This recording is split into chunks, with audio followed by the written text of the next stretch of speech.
అవునన్నా, ఈ మాట నువ్వు అధికారంలో ఉన్నప్పుడు ఎందుకు అనలేదు? 2018-19 గాడుదులు కాస్తున్నాడు జగను. 2016, 17, 18 గాడుదులు కాస్తున్నావా? లేదంటే నువ్వు వైజాగ్ ప్యాలెస్ కట్టుకొని వైజాగ్ ప్యాలెస్లో కూర్చొని నువ్వు ఇంకేమైనా చేసుకుంటున్నావా? నీకు అధికారం ఇచ్చారు, 151 సీట్లు ఇచ్చినప్పుడు నువ్వు ఏం చేస్తున్నావు? ఆ రోజు నువ్వు గాడుదులు కాస్తున్నావు. వైఎస్ జగన్ అడుగుతున్నా నేను.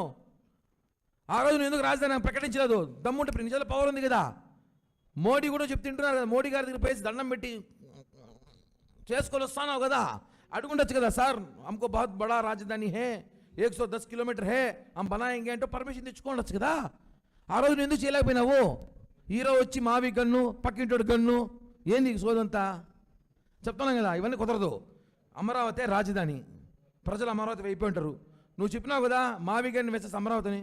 చూసుకుందాం ఎలక్షన్లో, రేపు ఎలక్షన్లో పెట్టి చూసుకుందాము.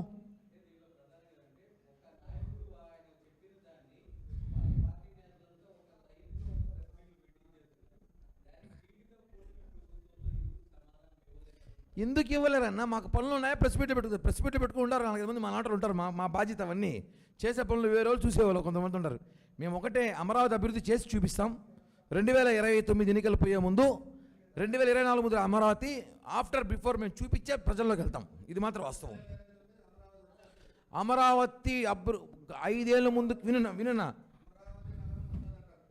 అమరావతి అనేది 29కి ఒక స్ట్రక్చర్ మేము చూపించి ప్రజలకు నమ్మకం కలిగిస్తాం. అమరావతి డెవలప్ అవుతుంది, అమరావతి రాజధాని అని చెప్పి ప్రజలకు నమ్మకం కలిగిస్తాం.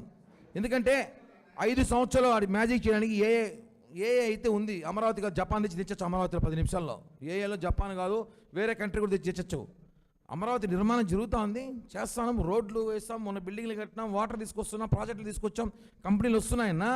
మ్యాజిక్ కాదు జగన్ లాగా చేయడానికి. జగన్ అయితే జీసస్తో మాట్లాడి మ్యాజిక్ చేస్తారు.